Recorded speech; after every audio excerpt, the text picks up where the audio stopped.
Hello, everybody, and welcome back to another edition of the Big East Rewind. I am Chuck Everson, your 7-foot host from Villanova University, and my partner, as always, my point guard, my main man, Sonny Sparrow from Syracuse University. How are you, Sonny? I'm great, Chuck. I'm great. I am not overdosed on college basketball yet. No. So life is still good, baby. That's right. That's right. And it is March Madness time, Sonny. March Madness. Fever. It's here.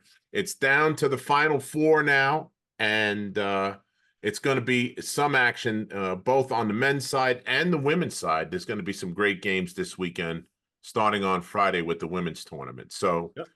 to that degree, we brought in Mr. March Madness, Mr. Big East himself, our buddy, our pal. He's been on making a record 4th appearance on the Big East Rewind, Sonny. 4 times for my Like main Billy man. Joel at Madison Square Garden. It's like he's got a residency with us, Sonny. I'm He's got a telling you. residency. My main man, John Fanta. How are you, John? Chuck, Sonny, root canal royalty.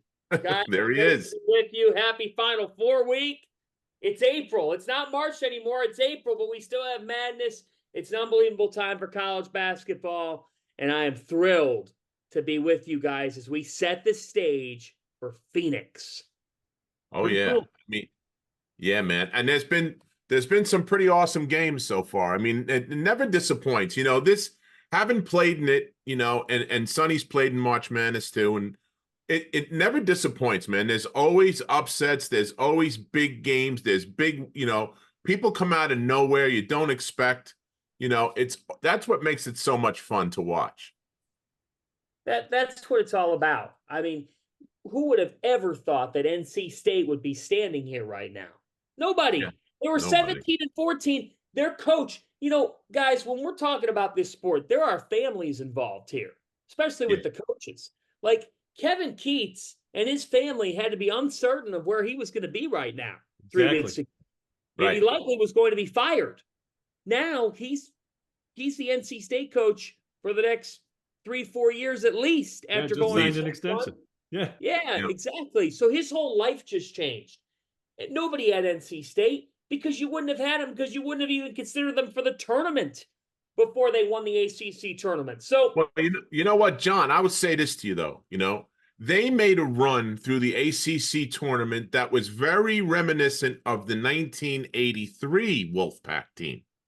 yeah, All of a sudden you see things bouncing their way, shots are falling that normally wouldn't fall, and you go, "Hey, wait a minute, Survive maybe in these guys advance. can make a little noise." I mean, Survive in advance. it's survive in advance. That's right. And here they are. Here they are, and now they've become the darlings of everybody.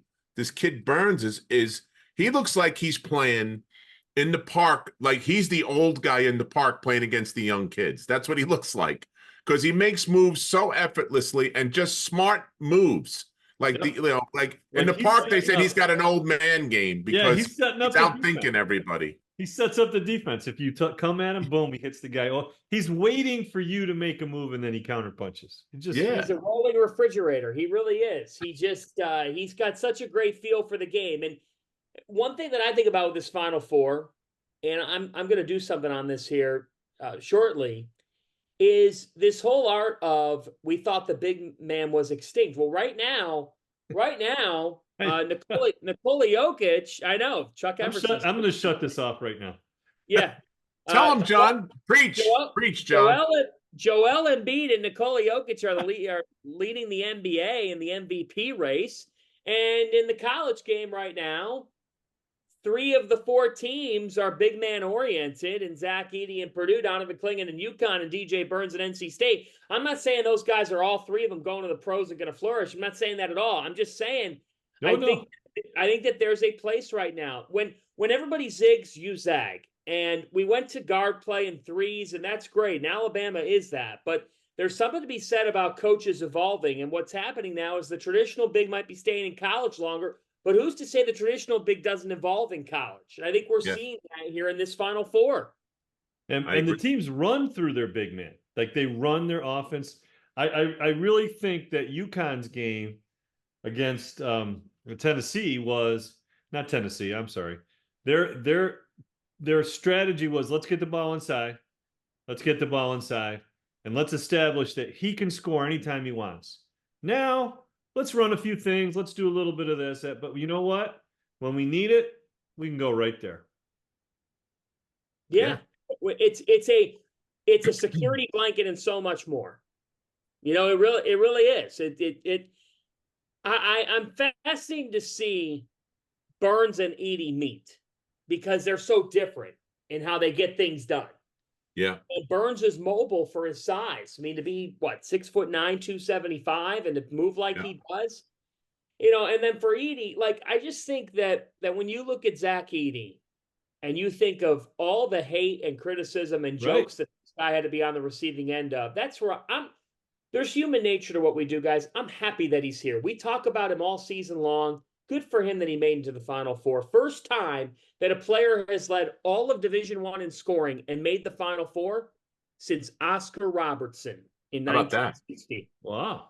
Yeah, and you look at the improvement he's had, John, over his tenure there at Purdue. Oh my goodness, how about just every year he's just gotten better and better and better and better and more.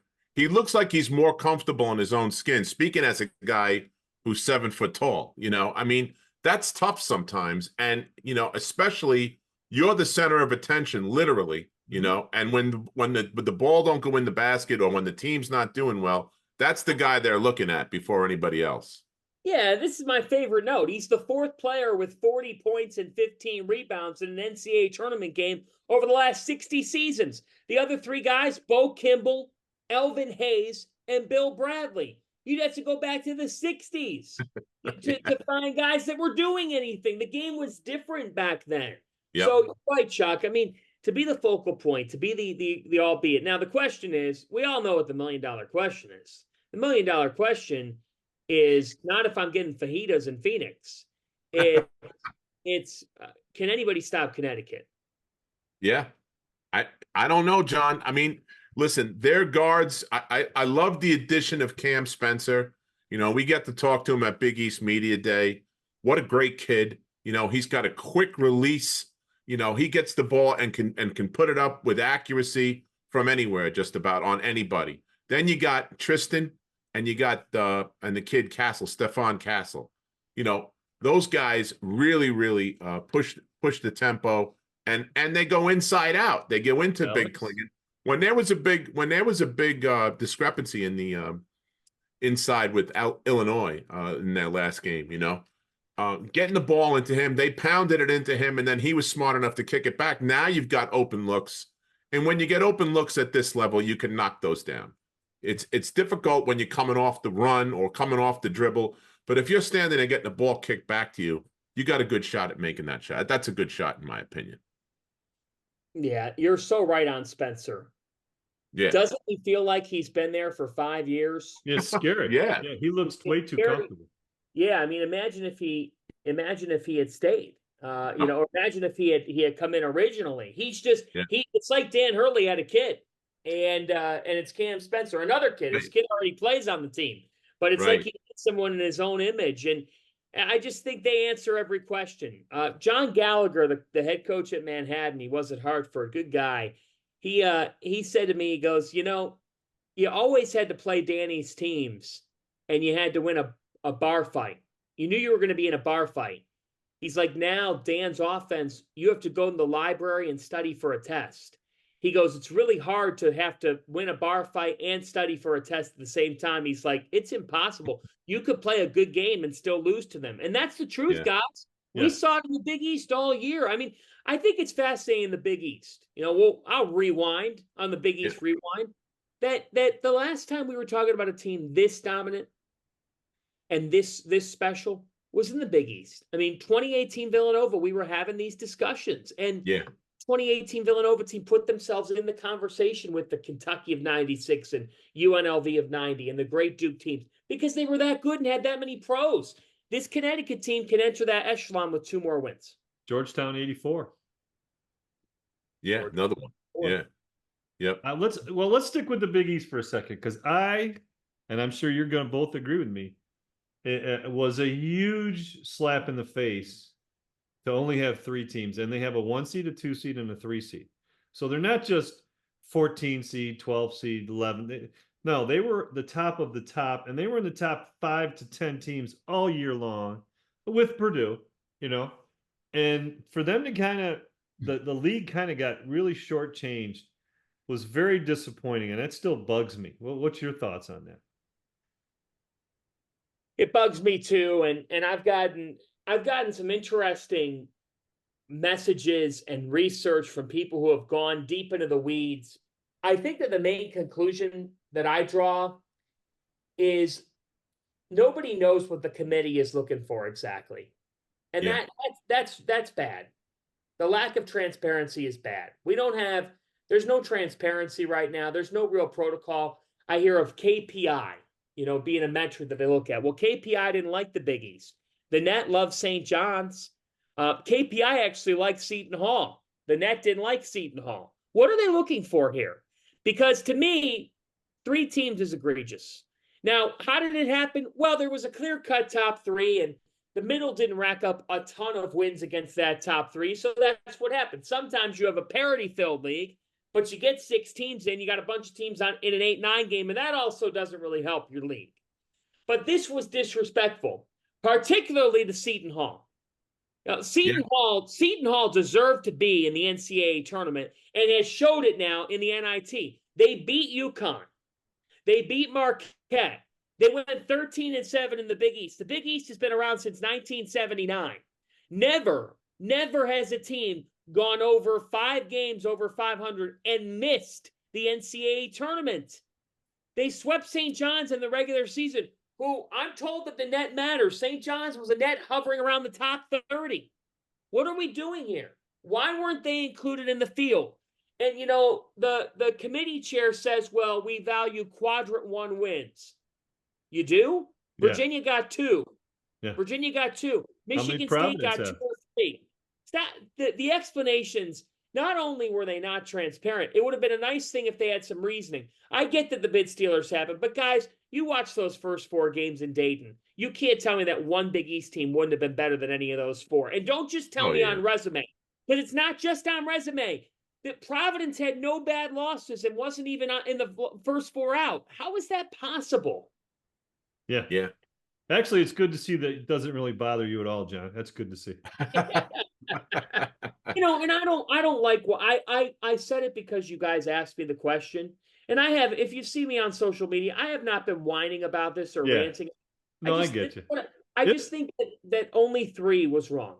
I could have lived with 4, but only 3 wasn't right. But John, while we're on this topic, John, what do you think of guys like Coach Pitino and others turning down the NIT? It seems to be like a little bit of an epidemic now. I mean, 17 teams that turned years ago, yeah, it was a whole ton of teams that turned it down. It's not right to me. I mean, but it also reflects our current climate. It reflects our current climate. So right now, because the transfer portal opens the day after Selection Sunday, we got a problem. That's the first mistake. That's a problem. Yeah, I agree. That's the first mistake. If you close the portal, if you keep the portal closed, then the NIT becomes more valuable because there's 2 things happening. Number one. Yep. Number one, if you're going to go to the portal, it's a tryout. It's a it's a showcase. It's a showcase. Number 100%. 2, the season's not over. Right. For 100 teams, the season is still going. Why are we starting our off season? It gives What's losers, the rush? And I mean this in the nicest way it can sound. Yeah. It gives players that were on losing teams attention. Yeah. And it's nothing against the players. It's more about the principle. Why on my feed, when we should be talking about Cinderella candidates and who's a Sweet 16 candidate, am I reading that some kid entered the portal? I don't care. I do not care. And these coaches are forced to care. It's crazy to me. I hate it. And I just think, now, do I understand why coaches turn down the NIT invite? I do. Yeah. I do, because of these circumstances. Do I not like it? I don't like it. But by the same token, Sonny and Chuck, Indiana State and Seton Hall were snubbed, right? So for them, the fact that they're in the NIT Final Four, like they made the most of their opportunity. That's the Agreed. value of going to an NIT. It builds a program culture and a standard of what you want. Shaheen Holloway talked to me about this yesterday. He's like, look, he goes, we wanted to be in the tournament. He goes, we've tried to show how badly we wanted to be in it by the way we performed in this tournament. And by us doing this, I make it known to my future players, hey, at Seton Hall, we plan to play games into March and April. That's how we conduct our business. That's how you're going to be here. That it still matters to build program standards. You could take all the NIL money in the world. You've got to find a way to motivate your players. I give Holloway an immense amount of credit for getting to the NIT Final Four. 100%. I love the way his teams perform and really mirror him and his personality. They How truly hard they do. play. They play extremely hard too, and that's I've gotten to see them a couple times in person, and they really impressed me with the intensity level that they carry throughout the 40-minute game. It was really impressive, really impressive. So John, So what were some of your going to this tournament this year, the March Madness? What were some of your really fond moments of players or individuals or teams, like like the Oakland game and seeing those kids and learning about them? To me, it's worth everything to learn a couple of those. Yeah, I'm glad that you asked that question. Highlights from the season. I got to start the season in stores for the banner ceremony and to call that game for UConn, just to see a banner get unveiled and to be a part of that courtside was really, really cool. I got to have Rick Pitino at the Garden for Fox, and it's just like the whole Pitino aura is such a game changer. It really is. It's just he just changes the whole feel of St. John's. And to hear some of his stories were a lot of fun here this season. I had Providence Marquette and Amica Mutual Pavilion. That was a wild game. I had Providence and Butler. Butler, if you remember, was up by 3 with 9 seconds left before Christmas. Didn't foul. Providence forces overtime in a wild game. Sorry, Chuck. I had St. Joe's and Villanova this year. I'm not going to expand upon that, but I had Georgetown TCU. I found out that you can't go back and review a foot out of bounds. Remember that game? Yeah. Oh yeah. A nutty game. But in the tournament, yeah, I mean, it's incredible that a guy named Jack Golke could step up like that and just go nuclear from 3. And Greg Campy's been in it for 40 years.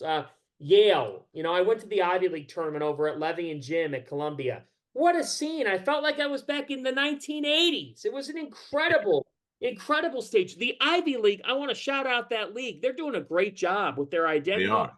And just with the play style and with the identity of teams. It is terrific basketball and great coaching.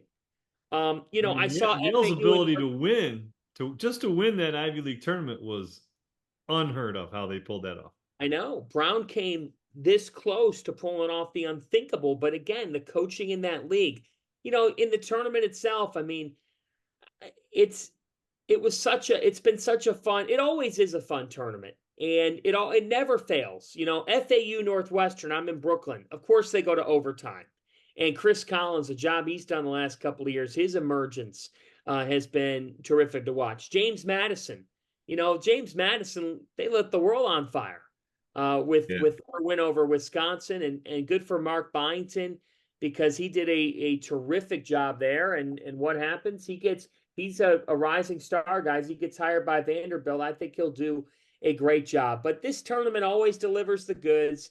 It is nonstop fun, and it was cool. Sweet 16, Elite 8, like. I'll tell you, my favorite game that I watched the whole tournament was the double overtime Oregon-Creighton game. Yeah, that was a good game. The quality of basketball in that game, Chuck and Sonny, was so good. But, every year there's somebody that says, listen, we got to stop giving these automatic bids to these teams. They're not a threat in the tournament, blah, blah, blah, blah, blah. And then you see things like Oakland, Yale. You see these teams just, continue to do it. That's by far the best part of this tournament every single year. How about go ahead? I'm sorry, John. Go ahead. The unthinkable becomes reality. Yeah, I love it. Yeah. And you it can doesn't feel matter it. what your budget is. It doesn't matter what you have to. The high major has to play the team they would never play. And Right, and you can exactly. tell when all of a sudden there's going to be that upset. You can see the team that's the favored team tightening up. You can see all the pressure is on them. All the pressure's on them. The body language definitely changes, Sonny. It's For sure. incredible, and you You know? feel it. You Yeah. feel it in your bones. Yeah, it's pretty cool. What about some teams that might have been a little disappointing for you, John, in the tournament? Well, Auburn had to be disappointing. Had to be disappointed. Marquette's disappointed. They got to be disappointed in themselves. Well, Coley came out and ripped his jersey in half. He was so angry. Yeah, I saw that. I'd be pissed too. Man. I thought that they really just they really failed. The Big 12 doesn't have a Final Four team. I think we might have overrated the league this year. I think some teams got off to a great start. Then in conference play, when they took losses, we just didn't make much of the losses. Like BYU did not look good in their tournament game. They got torched by Duquesne. How about Kentucky? Kentucky hasn't done well in a few years now. And how is he? I mean, it's amazing that he is still the coach there. I think they signed him to a lifetime contract or something. They'd have to pay him a ton of money. I think I read it was like $33 million they had to pay him. Over $33 million they'd have to now, but as you both know, there's always enough money. Yeah, that's true. There's only not enough money until there's enough. But look, he's going to be back now. For Kentucky, it's a major disappointment. For Wisconsin, a major disappointment in the tournament. They didn't bring it. For New Mexico, they played Clemson. They didn't even look like themselves at all. The Mountain West has to be disappointed. Boise State is 0-10 in the NCAA tournament. They had 6 teams, as you just said, and they only get one. Yeah. They only got one win there in the first round. That's just not good enough. It's not. Nevada, that collapse against Dayton was bad. Epic. Yeah. Epic. Yeah, you're not kidding. So let's talk Final Four. Let's talk about the Final Four teams. Everybody knows about UConn. We talked a little bit about NC State. Talk about Alabama, because they seem to be the outlier here. They don't seem to have that, that inside force. But man, Nate Oates, you won't meet more. Well, maybe Danny Hurley, but you won't meet too many more fiery people than Nate Oates, right? And they look good. They do. 3rd in offensive efficiency and 9th in the country in tempo. So they're not an outlier in offense. That being said, it's rare that you see a team that's outside the top 100 defensively and they make it to the Final Four. Now, we've had back-to-back years. Miami was top 100. And when it was all said and done, this is real-time analysis on Big East Rewind, sponsored by No One right now. We got to get that done. When it was all said and done, Miami they were 99th, but they were not a particularly good defensive team. You know what it tells me? You got to be able to score. You can't go through 3, 4, 5 minute droughts. And for Miami last year, now Alabama this year, their strength is offense, and they've rode that. I mean, in the win over Clemson, Sonny, you ask about the Tide. They had 20 assists in that game. They moved the basketball tremendously. They do. Mark Sears is an All-American in every way. He drives the bus for that team. They're a type of team. It's almost like a DiVincenzo Villanova, right, in the national championship game in 18, when a player can come off the bench and have a huge night based on the system they play in. So you're gonna get open looks because you're on a team that's dynamic and tough to defend. Yeah. Jaren Stevenson's averaged 5 points all year long. He comes off the bench and he buries 5 threes and ends up with 19 points. That to me is a team that's offensively elite. Is that they could have somebody that averages 5-6 points come in and score like that, and it wouldn't shock me if he did it again. Rylan Griffin, a Hofstra transfer, and Aaron Estrada. Like, at the end of the day, this is the portal age. Nate Oates brought in Estrada from Hofstra and Grant Nelson from North Dakota State. And he brought in guys who just know how to score at a very high level. And Alabama beats you by outscoring you. The problem, they got to meet the nation's #1 most efficient offense in UConn.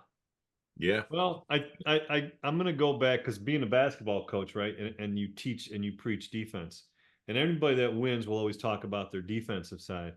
And you can go back to the NBA and Mike D'Antoni, right? With 7 seconds or less, and we're just going to outscore you. Not as successful typically, so it's going to be interesting. Even the first game, right? Alabama, UConn, like you said, efficiencies, and UConn defends their butt off, as does NC State. Right? NC State really gets up and they get after it, and I think Purdue can hold their own, but they're not as known for their defense. But the other two, they're lockdown defensive teams. I like the kid O'Connell too for They are. NC State. He's a Long Island guy. He played for Rising Stars. In fact, the guy that runs Rising Stars back when he was younger talked to me about getting him to Villanova. How much would Villanova have been improved if they got Mike? I mean, he's a typical prototypical Villanova guard, and nobody knew. When he went to Stanford, he was solid. Got out of there in 3 years, and now he's back. Now he's at NC State and is also solid. He was, not awesome numbers, but he handles everything, and he's as solid as a rock. Don't you think, John? I do think that, and you talk about Sonny brought up the teams in this remainder of the field that have defended solidly. You got to have buy-in on that end of the floor, and O'Connell does his part. But I think that's the biggest thing with these Final Four teams. You have to have great role allocation. Exactly. Yep. So NC State has that. They've got that. They know who they are. That's one of my favorite phrases, and it's not cliche. Like, it's a phrase sometimes we're like, well, they just play hard. They're tough. When a coach says they know who they are, that is one of the highest forms of compliments they can give. Yep. Because it means that you have a team that is connected and you have a team that understands what they have to do. That is why NC State is still standing. At some point, the light switch went off, whether it was when they got to Washington, D.C. for the ACC tournament or whenever. It was after they beat Syracuse. Let's tell the truth. Yeah, right. You know what, fellas? I think you're right. Yeah, I think it is. It always goes back to the orange. Where at some point they just said, you know what, DJ Burns, you've got to be our elite postman. DJ Horn, you're going to be our lead guard. But Michael O'Connell and Casey Morsell, you're going to understand when you've got to step up with some shots. And I think the X factor of NC State is Mohamed Diarra. Yeah, this is a guy who had Middlebrooks has done a great job too. Middlebrooks has done it. They're not that deep. They basically play. I mean, they put Jaden Taylor in a little bit, but they're basically playing 6 guys, maybe 7. The 7th for 10, 15 minutes. They really do understand, and they're old. They got guys who've been around quite a while. Let me ask you something, John. When you mentioned the role play and know your role and all that kind of stuff, which I agree with you 1,000,000%. With the portal the way it is extremely difficult now to get guys to mesh into their roles. It's just one season.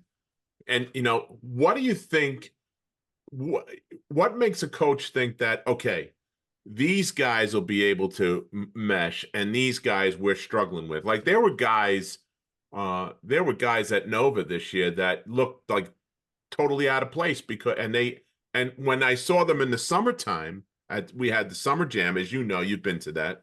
They looked awesome. But now when you're trying to get into a culture and how certain teams do things, do you think that's all coaching, or do you think that's the guys that were there before kind of meshing that? How do you think that works? Because that is something that I think people don't talk about it enough, but with the way everything is, that's a tough thing. It's not all coaching. Because if it was all coaching, then Eric Musselman in Arkansas would have been back in the tournament this year. And they weren't. They were a massive disappointment. And frankly, like, I think that in Villanova's case, obviously it's a disappointing season. Everybody Yeah. around there would say the same. You want to go to the NCAA tournament, Sure. Especially when you went out and got the players that you did. Right. But there's got to be. It starts with the coach, but there's got to be a buy-in, not just from the kids, but from their circles. So all these kids have people that are in their ear. Yeah. All these kids have aspirations. The high-level transfers have aspirations to do what? Make the NBA. Of course. They're transferring to school X to either get closer to home or in reality to get closer to the NBA. Get to the league. So Yep. I sensed with Villanova having the call for a bunch of their games that they understood what they were supposed to be doing. But number one, that didn't mean that they were necessarily executing it because of where you're trying to be / where you came from and how different that is. When these kids transfer to Villanova, it's so different from the system that Villanova is attempting to play. And number two, that particular system that worked incredibly well for Jay Wright is the very reason why Jay Wright is not strolling the sidelines still, because it's very hard, in my opinion, to execute that system when you're portaling like they now have to. Yeah, I agree. I agree. So that's the problem right now there, and not just Villanova. I just used them as an example. Believe me, I wasn't picking on the Villanova team. I'm just using them as an example because I was at 13 or 14 games in person. But what's interesting, and I'll be curious to see if Kyle Neptune and the staff think about this here in the offseason. What's interesting is now it's a little bit easier, or not easier. Now there's more openness in general to adapting to your personnel. Yep. Where it may be time for Villanova just to be a different playing style based on who they bring in. And that's okay. Yeah, right. You have to be willing to adapt. If you don't adapt, it'll pass you by. That's right. So we did talk briefly off air about the women's tournament. Let's hit on it. Let's hit on it for just a second, because it is a ratings juggernaut and it is absolutely captivating America. And to me, it's bringing more people to the game. Not just like avid fans, but people who have all of a sudden, let me check this out, right? Right. To both women's and men's basketball. Right. Yep. As we're talking here, we just get the viewership number back, and LSU Iowa drew 12.3 million viewers. That is the most men's or women's college basketball game ever in terms of viewership on ESPN. Yeah, on cable. It outdrew Purdue, Tennessee, which had 10.4 million. Iowa LSU on cable had 12.3. Purdue, Tennessee was on main CBS on Easter Sunday and did 10.4. It outdrew the Golden Globes. It outdrew the final round of the Masters last year. It outdrew 4 of 5 games in the NBA Finals. It outdrew every World Series game in 2023. If you are against this, what's happening with Caitlin Clark and what's happening in women's basketball, go touch some grass. I have no time for this. Let's celebrate. You guys are both hoopers, and you both we appreciate great basketball. Yeah. I speak for all of us there. Folks, if you're not watching, I watched the whole night last night. I'll be honest with you. Hey. I've never been on my couch watching 4 straight hours of women's basketball. I did, and I was blown away by the level of play and by the level of shot making. Yeah. By the intensity of the games. This is great. There's parity in the sport again. You've got, really not again. We went a long time without there being any parity. Right. But there's parity. There's Hall of Fame coaching. There's the greatest scorer ever in Caitlin Clark. Paige Beckers is phenomenal. And now they're going to meet in Cleveland on Friday night. That's going to be crazy. You will remember where you were when you see Clark play Beckers Friday. You'll be like, oh, yeah, I watched that game from a bar, or, oh, I was home that night.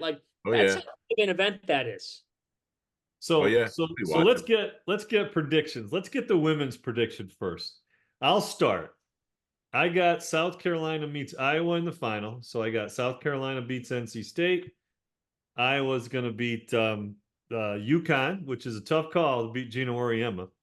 But I also think that's going to happen, and I think South Carolina is going to beat Iowa in a high-scoring affair. That's my call. How about you? That's your call. That's your call.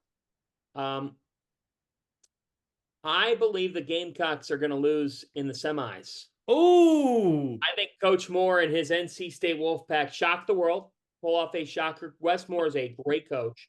Yeah. He's got 6 players averaging in double figures. I think they get him. okay. Don't know how. Don't know why. Once upon a time, Mississippi State did it. We saw Notre Dame do it. Now a number of years ago. I just think we see a shocker. I think everybody's so fixated. I think everyone's so fixated on UConn, Iowa. I'm going to go NC State and go bold, and I think Iowa beats Connecticut. I think Iowa beats NC State, and Caitlin Clark goes out a champion. All right. You know what? That's a great scenario. You're I like a hero. that. You just became a hero. Let me ask you this, John. Can you remember a time where they had 2 schools and both their men's and women's were in the Final Four at the same time? Schools. Yeah. It never happened. Never happened, right? That's pretty good. What do you got, Chuck? Well, I tell you what, I think Caitlin Clark gets past Beckers and UConn. And UConn is fortunate to be where they are. They have 5 girls that have been injured pretty much all year. They look like a mash unit. Yeah. They've been playing shorthanded all year. And I think this might have been Gino's best coaching that he's done in his 39 years at UConn. And that's saying something because he's an excellent, Hall of Fame coach. You know what? It's hard to go undefeated, Sonny, but I think you're going to see South Carolina in the final with Caitlin Clark. And if the basketball gods are out there, you'll see Caitlin Clark. After all the hoopla is over, you'll see her have the game of her life, and that'll be it. They'll beat them in a close game, but it's hard to go undefeated in South Carolina. And Dawn Staley is awesome. She's one of the best coaches, men or women's, around. So, and they have the talent too to be there. All right, Chuck, you got to start us off in the men's. We're going to finish with the tornado. Right. You finish with the men's and all right. So we got, listen, UConn, Alabama. What do you got? UConn, Alabama. I like UConn, partially because I'm biased towards the Big East, but mainly I love the way this team is put together. We talked with them early in the year, Sonny. Nobody knew what was going to happen, and I keep thinking back to that and seeing, they were just wanting to go game by game. They had the right attitude. They play really, really hard. Danny's got it going on with those guys. I like UConn, and I also think Cinderella. It's midnight for Cinderella. I can't have an 11 seed win this thing. We've had this record now for 39 years. You realize that? We're the lowest seed ever to win at Villanova. I know. Yeah. I can't have an 11 seed come in here and upset the apple cart, John. It's going to happen. I feel like I'm on the 72 Dolphins. We've talked about this as a team. We're all rooting for the other team to win. So it ain't going to happen. Your record 8th seeded Villanova, right? 85. Yep, 8th seed. Yep. It's going to stand. The only seed that could really threaten it is probably a 9. In my humble opinion. Yeah. But I think it's going to stand. I think Connecticut will beat Alabama. I just think high volume of possessions. Alabama needs a high volume. They need a lot of shots. But UConn defends at a very high level, and they don't allow anything on the interior, and they out-rebound you. I mean, they're out-rebounding teams in this tournament by double digits. Yeah, they rebound like their pants are on fire. What's that? They rebound like their pants are on fire. Yeah, they're top 5 in the country in rebound margin. I think that they'll just out-rebound Alabama. They'll out-physical them, and they'll win. And then I think in the other game, it's going to be fascinating. But I like Purdue. I just think they're determined, and I think we're going to get what everybody wants Monday night. Yeah, I think so. I'd love to see Klingon and Edie go at it. I was teasing Sonny earlier about the bigs and the guards. I know. Well, John started it. He started prefacing the whole damn thing. John had my back. I got to give him credit. I give you credit there, John. I got your back, Chuck. I've got your back. I know you do. Oh, you're killing me. I like UConn to win that. I think UConn wins the national championship. I think that they'll beat Purdue by 12 to 15 points. I think Purdue can hang in for a while. I just think the athleticism of Tristan Newton, Stephon Castle, Castle's going to give Braden Smith and or Fletcher Lawyer issues on the perimeter.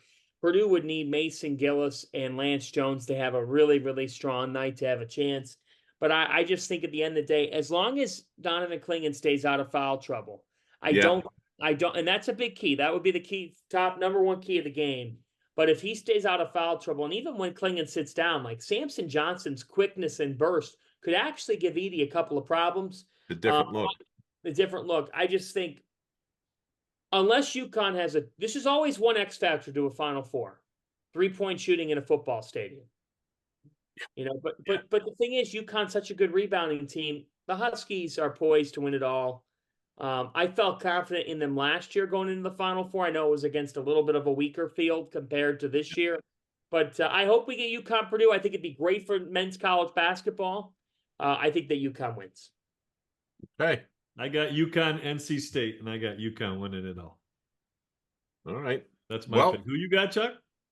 I have UConn and Purdue, and I have UConn beating Purdue. I love everything about I'm right with John on that. I do. I like to, especially since we talked to him and met him, and just, you know what? I love these guys, man. They're just great kids.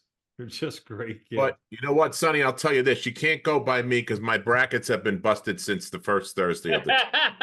You know? And I tell people all the time, I did better playing in the thing than picking because everybody thinks, well, you played, Chuck. You ought to know what you're doing. Who should I take?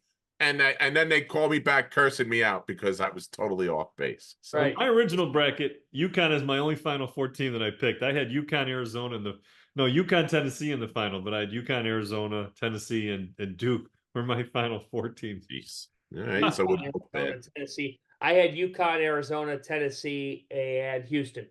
Yeah, I thought those were good choices. I saw that when you did that, and you never know, John. This is why they call it March Madness, my man. No, Tommy Lloyd. At some point, I mean, for Tommy Lloyd, it's been really disappointing. They're another disappointment.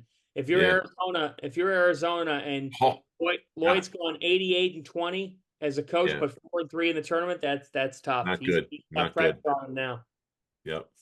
Well, John, thank you so very much. It was last minute we called you, and once again, you come through for us like a champ. You are the man. We appreciate you, my man. Thank you very, very much for joining us. And by the way, how is married life treating you these days? Everything good? Married life is great. She's coming to Phoenix. Great. She's coming. The in-laws are coming. We're very excited to be out. It's their first Final Four. So I want to get an unforgettable experience. I'm really, really excited. Good. Well, give our best to your wife. And thanks again for stopping by the Rewind with us, pal. Thank you. Thank you, Chuck. Appreciate you. Right, man. Thanks, You've been watching and listening to the Big East Rewind with Chuck Everson and Sonny Sparrow. The Big East Rewind was produced and directed by Nick Chico Chorus and Daryl Gurney. You can check us out on all things social media by putting Big East Rewind in the search bar. And check out our website at www.bigeastrewind.com to stay up to date on all things Big East. Thanks a lot for joining us. Have a great day. Thank you. Appreciate all of you. Sonny.